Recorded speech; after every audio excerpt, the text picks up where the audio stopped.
እሺ ልጆቻችን እስቲ እናማትባለን። በስመ አብ ወወልድ ወመንፈስ ቅዱስ አሃዱ አምላክ አሜን። ልጆቻችን እንደምሰነበታችሁ? አሜን። የአምላካችን እግዚአብሔር ስሙ የተመሰገነ ይሁን። እስቲ ቤት ያሉትን ልጆች አብረውን እንዲቆዩ እንዲማሩ ወላጆችም እንደዚሁ እንደምሰነበታችሁ እንበላቸው። ወደዚህ ያዙሩን። አሜን። እግዚአብሔር አምላካችን የተመሰገነ ይሁን እንደሚሉ ተስፋ እናደርጋለን አይደል? አዎ፣ እግዚአብሔር የተመሰገነ ይሁን። ነቃበሉ። ደከማችሁ እንዴ? ደከማችሁ ማለት በጣም ጥሩ። እሺ፣ ቅድም ስታማትቢ በግራ እጅ ያማተብሽው በግራ አይማተብም። እሺ፣ ቤት ነው የሚማተበው። በቀኝ። ጎበዝ። እሺ፣ ጥሩ። እንግዲህ የመጽሐፍ ቅዱስ ታሪኮች ትምህርታችንን እንቀጥላለን። ዛሬ ደግሞ ክፍል 99 ደርሰናል። 100 ልንሞላ ስንት ቀረን? አዎ፣ ዋናው ቁጥሩ ብቻ ሳይሆን ግን ይሄን ያህል ታሪክ ስንማር እናንተ ብዙ ነገር ታውቃላችሁ ብለን ተስፋ በማድረግ ነው አይደል? በጣም ጥሩ። እንግዲህ 100ኛ ታሪካችንን ከተነጋገርን በኋላ ደግሞ እስቲ ምን እንደተማሩ ቤት ያሉትን እናንተንም በተለያየ መንገድ እንጠይቃለን። እሺ፣ ለዛሬ ግን 99 ላይ ነን ያለነው። ዛሬ የምነግራችሁ ታሪክ ርዕስ ደግሞ የዳዊት ንግስና ወይም ደግሞ የዳዊት ንጉስ መሆን የሚል ነው። እሺ፣ እንዳትረሱ ይሄንን። እንግዲህ ዳዊት፣ ኢዮአብ፣ አቤኔር፣ ኢያቡስቴ የሚባሉ ሰዎች ስማቸውን ታስታውሳላችሁ አይደለ? አዎ፣ ዳዊት እግዚአብሔር የቀባው ለእስራኤል ንጉስ እንዲሆን ያዘጋጀው ነው አይደል? ኢዮአብ ደግሞ የእሱ ወታደር ነው። አቤኔር ደግሞ የሞተው የሳኦል ዋና የጦር አዛዥ አይደል? ወታደር የነበረ ያለ ሰው ነው። ኢያቡስቴ ማለት ደግሞ የሳኦል ምንድነው? ልጅ ነው። አቤኔር ያነገሰው ማለት ነው አይደለ? ንጉስ መሆን ያለበት እሱ ነው ብሎ የእግዚአብሔርን ሕግ ትእዛዝ ጥሶ አቤኔር ዳዊት እያለ ኢያቡስቴን ንጉስ እንዳደረገው ባለፈው ተነጋግረን ነበር። አሁን እነዚህን ሰዎች ዛሬም ደጋግመን ስለምንጠራቸው እንዳትረሷቸው ነው። እስቲ ስማቸውን ንገሩኝ። ዳዊት፣ እሺ፣ አቤኔር፣ እሺ፣ ኢያቡስቴና ኢዮአብ። በጣም ጥሩ። እነዚህን እንዳትረሱ። እሺ፣ እንግዲህ በሳኦል ቤትና በዳዊት ቤት መካከል የነበረው ጦርነት በጣም እየጋለ ሄደ በቃ። እና በዚያ በኩል ሳኦል በእርግጥ ሞቷል፣ ግን ያንን የሚመራው ኢዮአብ ነው። ደግሞ ኢያቡስቴን ንጉስ አድርጎታል። እዚህ ደግሞ በኬብሮን ዳዊት ነው ንጉሳችን ብለው ደግሞ ያነገሱ አሉ። እነሱ ደግሞ ኢዮአብን ይዘው ጦርነት ገጥመዋል። ነገር ግን የእግዚአብሔር ፈቃድ ወደ ዳዊት ስለሆነ የሚያመዝነው የዳዊት ጦር በጣም እያየለ ዳዊት እያሸነፈ የሳኦል ቤት እየተሸነፈ እየቀነሰ መጣ። ዳዊት ደግሞ በዛ በኬብሮን ሆኖ ልጆች ተወልደውለት ነበር። በኬብሮን እያለ የዳዊት የበኩር ልጅ የመጀመሪያ ልጁ አምኖን ይባላል። በኋላም በታሪኮች እናመጣዋለን። አምኖን፣ ዶሎሄያ የሚባል ልጅ ነበረው። አቤሴሎም የሚባል ልጅ ነበረው። አዶንያስ የሚባል ልጅ ነበረው። ሰፋጥያ፣ ይትረሃም የሚባሉ ልጆች ነበሩት። እነዚህ በኬብሮን እያለ ለዳዊት የተወለዱለት ልጆች ናቸው። የነዚህን ደግሞ የተወሰኑትን ታሪክ በኋላ በበጎ ስራም በመጥፎ ስራም ደግሞ የምናነሳቸው ይኖራሉ። እነዚህ ብቻ አይደሉም። በኋላ ደግሞ ለዳዊት በኋላ የተወለዱለት ልጆች እንዳሉ ታሪክ ይነግረናል። ለጊዜው ግን ዳዊት አሁን እነዚህ ልጆች ናቸው ያሉት። ስለዚህ በጦርነቱ እያየለ ሲመጣ በሳኦል ቤት አንድ ነገር ተፈጠረ። ምን አትሉ? አዎ፣ የሳኦል ቤትን የሚመራው የሳኦል ወታደር ስሙ ማን ነበረ? አቤኔር። አቤኔር ለሳኦል ብቻ የምትገባ ናት ተብላ የተቀመጠች አንዲት ሴት ነበረች እና ከዚያች ሴት ጋር በመወዳጀቱ ምክንያት እሷን በመውደዱ ምክንያት የሳኦል ልጅ ኢያቡስቴ ተናገረው። ምን አለው? አንተ እንዴት እንደዚህ ታደርጋለህ? እሷ እኮ ለንጉሳችን ለነበረው ለሳኦል ብቻ የተገባች ነበረች ብሎ ይለዋል። የዚህን ጊዜ ሳኦል ሞቷል እኮ እና ኢዮአብ ማነው አቤኔር በጣም ይናደዳል እና ምን ይለዋል? እስካሁን ድረስ ለአባትህ ለሳኦል እና ለቤተሰቦቹ ለሱም ለአንተንም ጨምሮ ታማኝ ሆኜ አገልግያችኋለሁ። ለዳዊትም ደግሞ አሳልፌ አልሰጠዋችሁም። እንዴት እንደዚህ ብለህ ትናገረኛለህ? እንደውም ከዚህ በኋላ እግዚአብሔር የመረጠውን የቀባውን ዳዊትን በእስራኤል ሁሉ ላይ ንጉስ እንዲሆን አደርገዋለሁ። ከዛ ኢያቡስቴ ደነገጠ። እንደዚህ ይለኛል ብሎ አልጠበቀም። አቤኔር ግን ይሄን ማለት ብቻ ሳይሆን እርምጃ መውሰድ ጀመረ። ሽማግሌዎቹን ሰበሰበና በጥያቄያችሁ መሰረት የእስራኤል ንጉስ መሆን የሚገባው ዳዊት ነው። ስለዚህ ዳዊትን ወደሱ መልእክተኛ ልኬ እነግረዋለሁ አለ። ሽማግሌዎቹ ምንም አላሉም፣ ተቀበሉት። ከዚያ በኋላ ወደ ዳዊት መልእክተኛ ላከ። ምን አለው? ለዳዊት መልእክተኛ ልኮ አንተ እግዚአብሔር በቀባህ መሰረት የእስራኤል ንጉስ እንድትሆን ለማድረግ ወይም ደግሞ ለማገዝ ዝግጁ ነኝ ብሎ አለ። ዳዊት ምን አለ መሰላችሁ? ብልህ ነው አይደል ዳዊት? ስለዚህ አጋጣሚውን ተጠቀመና ምን አለ? ጥሩ ነው፣ ጥሩ ሐሳብ ነው። ነገር ግን ወደኔ አይኔን ለማየት ስትመጣ ይሄን ጉዳይ ለማስረዳት ይሁን ለሌላ ጉዳይ ስትመጣ ግን አስቀድማ የነበረችው ሚስቴን የሳኦል ልጅ ማነው ስሟ? ሜልኮልን ይዘህልኝ እንድትመጣ፣ አለበለዚያ ግን አይኔን ማየት አትችልም እንኳን ልታናገረኝ አለው። አቤኔር ቆርጧል። አንድ ጊዜ በአንድ በኩል እየተሸነፉ ነው ብያቸዋለሁ፣ በሌላ በኩል ደግሞ ከኢያቡስቴ ጋር ተጋጭተዋል። ስለዚህ ይሄን ቆረጠና ሜልኮልን ይዞ ወደ ዳዊት ጋር ሄደ። ከዛ ዳዊት ጋር ሲደርስ እንግዲህ ለዳዊት ምኑ ነበር? ጠላቱ እኮ ነበር አይደለ? ጠላት ሆኖበት ነበር። ዳዊት ግን ሩሩ ልብ ያለው ነው። የወደፊቱን አርቆ የሚያስብ ነው። እግዚአብሔር ያለው ነገር እንደማይቀር የሚያምን ነው። ስለዚህ አቤኔር ሲመጣ ምንም አላለውም። እንደውም ግብዣ አዘጋጅቶ ደግሶ ሐሳቡን ተቀብሎ ከዚያ ለዚያ ለነበሩትም ሽማግሌዎች ሐሳቡ ተነግሯቸው አስተናግዶት በማግስቱ ተነስቶ ወደ መጣበት ቦታ ሄደ። ሁሉን እንድትገዛ እስራኤልን በሙሉ እንድትገዛ ሁኔታዎችን አመቻችልሃለሁ አለ። ግን አቤኔር ስላመቻቸለት ሳይሆን ዳዊት ንጉስ የሚሆነው ማን ስለፈቀደ ነው? እግዚአብሔር ስለፈቀደ ነው። ጊዜ ነው እንጂ። አቤኔር ግን ያው ወታደር ነው፣ ኃይለኛ ነው፣ የሚፈራ ነው። ሳኦል በእስራኤል ላይ ሁሉ ንጉስ በነበረ ጊዜ ከሱ ቀጥሎ የሚጠራ ሰው ነው። ስለዚህ ይፈራል እና አመቻቻለሁ ብሎ ትልቅ ሰው ደግሞ ሲተባበር አንዱ ራሱ የእግዚአብሔር ፈቃድ ጭምር ነው። እግዚአብሔር ነው ሁለቱ እንዲጣሉ ወደ ዳዊት እንዲመጣ ያደረገው። ስለዚህ እንደዚህ ያለው በሰላም ያንን ጠላቱን አቤኔርን ጠላት የሆነበትን በሰላም አሰናበተው። የዚህ ጊዜ እሱ ከሄደ በኋላ ብዙም ሳይቆይ ማን ቢመጣ ጥሩ ነው? ኢዮአብ መጣ። ኢዮአብ ማለት ደግሞ ከአቤኔር ሰራዊት ጋር ወይም ከሳኦል ሰራዊት ጋር ምን የሚል ነው? የሚዋጋ የሚጣላ ነው። እነሱ ግዳይ ሄደው ጦርነት ሄደው ማርከው የሚማርኩትን የሚገድሉትን ገድለው ሲመጣ ወደ ዳዊት ዜና ሰማ። መቼም ወሬ የሚናገር ሰው አይጠፋም አይደል? ከዛ ምን አሉት? አቤኔር እኮ ዋና ጠላት መጥቶ ከዳዊት ጋር ተነጋግሮ ከዛ በሰላም ወጥቶ ሄዷል አሉት። አቤኔር ተናደደ። ከዛ እየወጣ ሄደና ወደ ዳዊት ገባና እንዴት እንደዚህ ታደርጋለህ? ጠላታችን በእጅህ አልፎ ገብቶልሳለ። እሱ እኮ የመጣው ያንተን መውጫ መግቢያህን ቀዳዳውን ለማየትና በኋላ መልሶ ለማጥቃት ነው አለው፣ ገምቶ ማለት ነው። እና እንዴት አድርገህ ትለቀዋለህ አለው። ዳዊት ምንም አልተናገረም። ከዚያ ኢዮአብ ወጣና የሱን ወታደሮች ምን አላቸው? በሉ ሂዱና ቶሎ ብላችሁ ከመጣበት ቦታ ሳይደርስ መልሳችሁ ይዛችሁት ነው አቤኔርን አላቸው። ከዛ ሄዱ መልእክተኞቹ እየገሰገሱ አቤኔርን ትፈልጋለህ ብለው መልሰው ይዘውት ወደ ዳዊት ወዳለበት ወደ ኬብሮን አመጡት። ከዚያ ፊት ለፊት አየውና ኢዮአብ ለብቻችን እንነጋገር አለው። ከዛ ለብቻቸው ለመነጋገር ወደዚህ መጣ ሲሉ ኢዮአብ ቂም ነበረበት። ምክንያቱም አቤኔር ከዚህ በፊት አስቀድሞ ወንድሙን ገድሎበታል። ነገር ግን የንጉስ የዳዊትን ፈቃድ መፈጸም ደግሞ ይሻለው ነበር አይደል? ነገር ግን እሱ በጦርነት ላይ ያለውና ጠላቴ በእጄ ገብቶማ እንዴት አልፈዋለሁ ብሎ እንደ ዳዊት ሩሩብ ስላልነበረው ጎኑን ይወጋና አቤኔርን ይገድለዋል። ስለዚህ የሳኦል የጦር አለቃ የነበረው ዋነኛው ሰው አቤኔር በማን እጅ ሞተ ማለት ነው? በኢዮአብ እጅ ሞተ። ከዚያ በኋላ ግን ይህ ሲደረግ በሰላም የሸኘው ዳዊት ሰማ እና ሲሰማ ዳዊት በጣም አዘነ። ምክንያቱም በሳኦል ቤት የነበረውን የዚህን ወታደር አገልግሎት ያውቃል። ለእስራኤል ሁሉ አዋጅ አስነገረ። እስራኤል ሆይ አለ፣ እያለቀሰ ነው።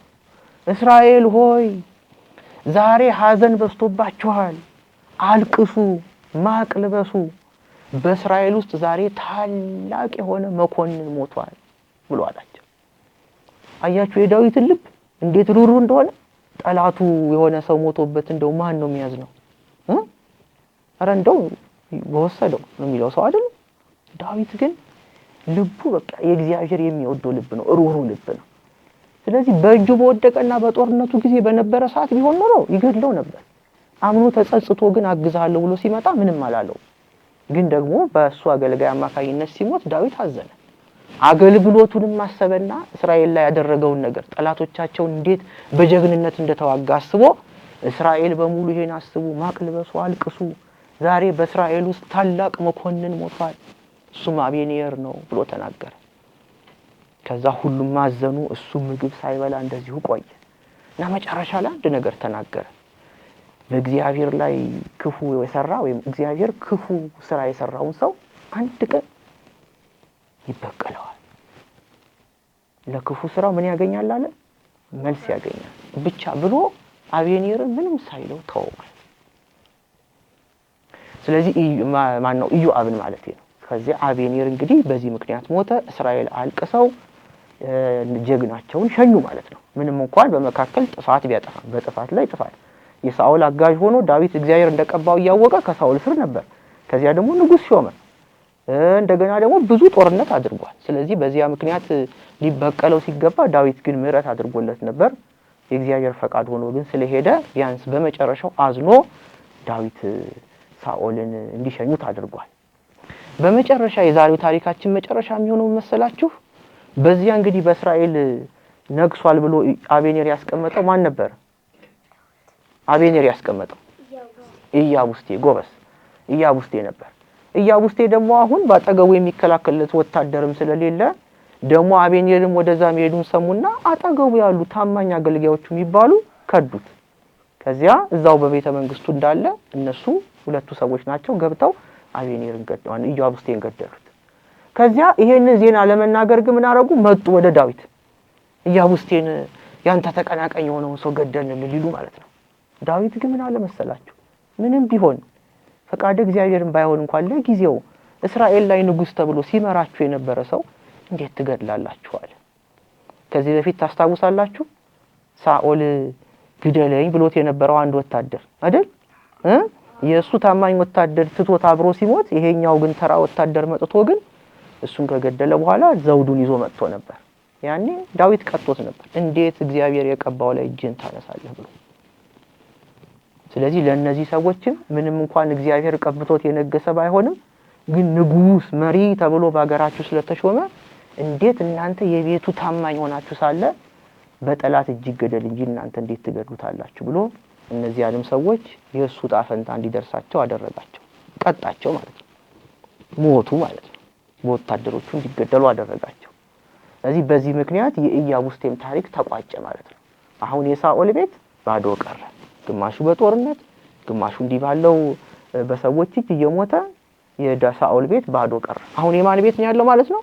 የዳዊት ቤት። ስለዚህ ለእስራኤል በሙሉ በነበረባት በኬብሮን ብቻ ሳይሆን በአጠቃላይ በእስራኤል ምድር ላይ በሙሉ ንጉስ ለመሆን ዳዊት እግዚአብሔር የፈቀደው ጊዜ አሁን እንደሆነ አወቀ ማለት ነው።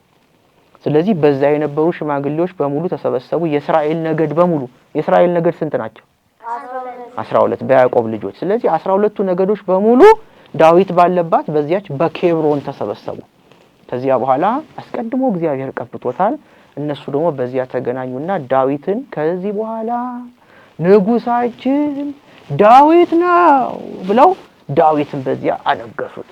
በዚያ ልል ተባለ። በቃ እስራኤል ንጉስ ማን ሆነ ማለት ነው? አሁን ይገርማችኋል። ግን ዳዊት የእስራኤል ንጉስ ሲሆን ስንት አመቱ ቢሆን ጥሩ ነው ትገምታላችሁ?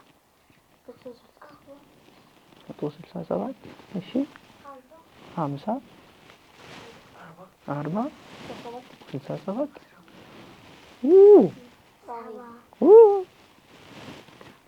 ወዮ አረ አይደለም። በቃ ከዚህ በኋላ መገመት ነው ማለት የሚያውቅ የለም ማለት ነው። ስለዚህ ለማወቅ ዝግጁ ናችሁ? 30 አመቱ ነው። በ30 አመቱ ንጉስ ሆነ። ግን የተቀባው ገና ትንሽ እያለ እኮ ነው አይደል? እግዚአብሔር ግን አያችሁ በትዕግስት ይሄን ያህል አመት በስደትም በመከራም በሚገድለው ሰው እጅ ውስጥም ገብቶ እንደገና እሱም ጀግንነትን እየፈጸመ አቆይቶ ግን በፈቀደው ጊዜ እግዚአብሔር ንጉስ አደረገው። ስለዚህ ዳዊት በእስራኤል ሁሉ ላይ ሲነግስ ስንት አመቱ ነበር ማለት ነው? 30 አመቱ ነበር። እሺ እቺ 30 እድሜ በኋላ ወደ አዲስ ኪዳን ስንመጣ ደግሞ ሌላ ታሪክ አላት። እሺ የሚያገናኛት ነገር ይኖራል። ስለዚህ ዳዊት በ30 አመቱ የእስራኤል ንጉስ ሆኖ በአጠቃላይ በእስራኤል ላይ ነገሰ ማለት ነው። ስለዚህ የዛሬው ታሪካችን ርዕስ ምን ነበር? የዳዊት ንግስና። እቺ የመጨረሻዋን ታሪክ አልፎ ዳዊት በ30 አመቱ ንጉስ ሆነ የሚለው እንድታቁ በዚያ ውስጥ ደግሞ ብዙ እንድትማሩ የፈለግነው ማለት ነው። የሰማነውን በልቦናችን ያሳድርብን። እሺ አሁን መጀመሪያ ምን ተማራችሁ ከዛሬው ታሪክ? ምን ተማራችሁ? ወደ ራሳችሁ እሺ እየመለሳችሁ። እሺ አንድ እርሷ፣ ሁለት ዲቦራ፣ እዚያ እሷ፣ ሶስት። እሺ እኔ ከዚህ ትምህርት የተማርኩት ሩሩ መሆን ነው። ሩሩ መሆን። እሺ ማን ነው ሩሩ የሆነው? ዳዊት። በጣም ጥሩ። ስለዚህ አንቺም ራይል ዳዊት ጠላቱን ሲገልበት ኢዮአብ ሩሩ ሆኖ ዛሬ ሞቷል ብሎ ተናገረ። በጣም ጥሩ። እሺ ሩሩ ነው፣ አዛኝ ነው። ከዚህ በፊትም ሲያዝን አይተነዋል። እሱን ተምሬያለሁ። እኔ አዛኝ መሆን አለብኝ ነው አይደል? በጣም ጥሩ። እሺ ከሰው ጋር መጋጨት እንደሌለብን እናም እግዚአብሔር የፈቀደው የሚሆንበት ቀን እንዳለ እግዚአብሔር ካለ መቼም አይቀርም። ጎበዝ። በጣም ጥሩ። ሰውን መበደል እንደሌለብን። ማን ነው ሰውን የበደለው ታሪኩ ላይ? ኢዮአብ። ጥሩ። እሺ በዚህ ታሪክ የተማርኩት የመጀመሪያው ሰው መግደል እንደሌለብን ምንም ጠላታችን ቢሆንም ነገር ግን በይቅርታ ማለፍ እንዳለብን። ሁለተኛው ደግሞ ቤተክርስቲያናችን እንደ እርግብ የዋህ እንደ እባብ ብልጥ ሁኑ እንደምትለን ለሰው አዛኝ ሩህሩህ መሆን እንዳለብን። ሶስተኛው ደግሞ ማለት እግዚአብሔር ያለው ነገር ምንም አሁን ዳዊት እድሜው ትንሽም ቢሆን ነግሷል አይደለ? ስለዚህ እግዚአብሔር ማድረግ የፈለገውን ነገር በሙሉ ለሰዎች እንደሚገልጥ ቢዘጋይም እንኳን እግዚአብሔር የፈለገው ነገር እንደማይቀር ተምረሻል። በጣም ጥሩ ነጥቦች ነው ያነሳችሁት። እሺ እኔ ከዚህ ታሪክ የተማርኩት እግዚአብሔር ምንም ነገር ቢሆን ከብዙ ዘመንም በኋላ ሊሆን ይችላል የተናገረው ነገር ስለማይቀር ተስፋ ማድረግ እንዳለብን እና ደግሞ እንደ ዳዊት ሩህሩህ መሆን አለብን። በጣም ጥሩ። ስለዚህ አንቺ ተስፋ የምታረጊ ሩህሩህ ሰው ትሆኛለሽ ማለት ነው። ጎበዝ። እሺ እኔ ከዚህ ታሪክ የተማርኩት 3 ነገሮችን ነው። አንደኛ ትዕግስት ነው።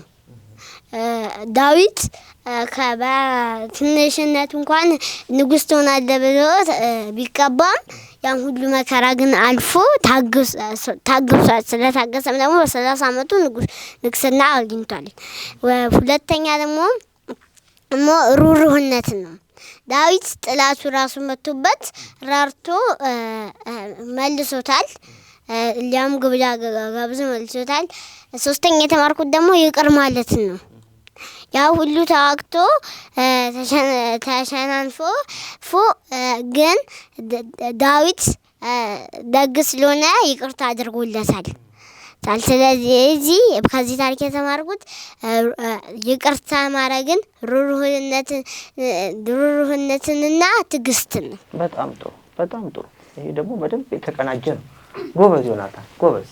እሺ እኔ ከዚህ ታሪክ የተማርኩት ከሰው ጋር ጥል አለመፍጠር ነው። በተቻለ መጠን ምን መሆን አለብን ማለት ነው? ሩህሩህ ወዳጅ መሆን አለብን። በተለይ ሰው ተጸጽቶ ይቅር በሉኝ ብሎ ከመጣ ይቅርታ ማድረግ ያስፈልጋል ማለት ነው። የይቅርታ ልብ ግን ስላልነበረው ዳዊት ይቅር ያለውን ሰው ኢዮአብ ነፍሱን ነጥቆታል ማለት ነው። ማነው ገድሎታል? ያው ነፍሱን አጥፍቶታል። እሺ ስለዚህ ሩህሩህ መሆን አለብን። ከሰው ጋር ሰላም መፍጠር አለብን። ጎበዞች በጣም ጥሩ። ዛሬ እንደው ሁሉንም ነገር ነው የተናገራችሁት እናንተ። እኔ አዲስ የምናገረው ነገር የለኝም፣ ግን ጠቅለል ለማድረግ ያክል 3 ነጥቦችን እንድትይዙ ነግራችኋለሁ። በተለይ ደግሞ ዮናታን የተናገራቸው 3 ነገሮች ከዛሬው ታሪክ ተምራችኋቸዋል አይደል? ሩህሩህ መሆን፣ ትዕግስተኛ መሆንና ይቅርታ ማድረግን ማለት ነው። በጣም ጥሩ 3ቱን ተምራችኋል። እሺ እኔው ደግሞ ትንሽ ማሰሪያ የሚሆን ነገር ልንገራችሁ። እሺ የተለየ ብዙ ባይኖረውም ግን ጠበቅ ለማድረግ ልክ 3ቱ ነጥቦች ቅድም እንደተነገራችሁ እዚያች ላይ አንድ የምትጨምሯት ነገር እናንተ የተናገራችሁትም ቢሆን እግዚአብሔር ያለው ነገር መቼም እንደማይቀር ነው መጀመሪያ ማወቅ ያለባችሁ አይደል? ቅድምም ዲቦራም ተናግራለች። ስለዚህ ይዘገያል እንጂ እግዚአብሔር መልስ ከመስጠት ወደ ኋላ አይልም። ባይመልስ ደግሞ የተሻለ ነገር አስቦልኝ ነው እግዚአብሔር ብሎ ማመን እንጂ በቃ ቀረ እግዚአብሔር በቃ አይሰማኝም በቃ አይወደኝም ማለት እንደማይገባ ዳዊት በመታገሱ እግዚአብሔር በፈቀደው ጊዜ ንጉስ ሆኗል ብላችሁ ነግራችሁኛል። ይሄንን ያዙ መጀመሪያ። ሁለተኛ ሩሩህ እንጂ ቂም በቀለኝ የምታስቡ በበቀል የምትነሳሱ መሆን የለባችሁ። እንደ ኢዮአብ እንደ ዳዊት ግን ምን መሆን አለባችሁ? ሩሩ ማለት መሆን አለባችሁ። ቢቻል አለመጣላት። ከዚያ በኋላ ደግሞ ብትጣሉ ግን አምኖ ጠላታችሁ ጥፋቱ የሱ ቢሆን ይቅርታ ቢጠይቃችሁ ይቅርታውን መርመራችሁ ይቅር ማለት አለባችሁ።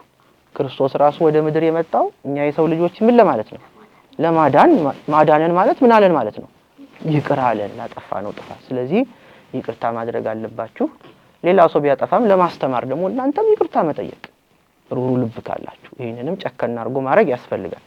ሌላው በእግዚአብሔር ላይ አመፀኛ መሆን እንደማይጠቅም ነው። በእግዚአብሔር ላይ አመፀኛ የነበረው ማን ነበረ? መጀመሪያ አቤኔር ነበር አይደል? የእግዚአብሔርን ፈቃድ በዳዊት ላይ አመፀኛ መሆን ማለት ዳዊት ንጉስ አይደለም ማለት እኮ የእግዚአብሔርን ፈቃድ መገዳደር ነው። ነገር ግን ተመልሶ ነበር ወደ ልቡ። መጨረሻው ግን ደግሞ ምን ሆነ? ሞት ሆነ ማለት ነው። ዳዊት ይቅርታ ቢያደርግለትም እግዚአብሔር ደግሞ መቀጣት አለበት ስላለ በአቤኔር እጅ ሞቷል ማለት ነው።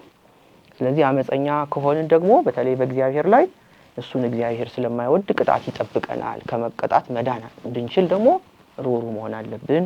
በእግዚአብሔር ላይ ማመጽ የለብንም የሚለውን እንድትይዙ ነው። የሰማነውን በልቦናችን ያሳድርብን። በሚቀጥለው ሳምንት በስንተኛው ታሪክ ነው የምንገናኘው?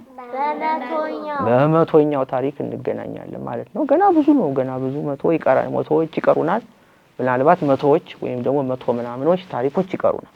በትዕግስት እናንተም ዳዊት ታግሶ ንጉስ እንደሆነ እናንተም ታግሳችሁ መጽሐፍ ቅዱስ ታሪኮቹን መፈጸም አለባችሁ። እሺ፣ እድሜ ጤና ደግሞ እግዚአብሔር ይስጠን። በጣም ጥሩ። ሁሉ ጊዜ እንደምላችሁ ጽኑ፣ ጠንክሩ፣ ታዘዙ፣ ደግሞ ተፋቀሩ። አዎ፣ ተስፋ አላት በእናንተ ቅድስት ኦርቶዶክሳዊት ተዋህዶ ኢትዮጵያ ደግሞ ሀገራችን። አዎ፣ እንደዚህ እላችኋለሁ ሁሉ ጊዜ። ይሄን በልቦናችሁ እግዚአብሔር ይጻፍላችሁ፣ ይጻፍልን።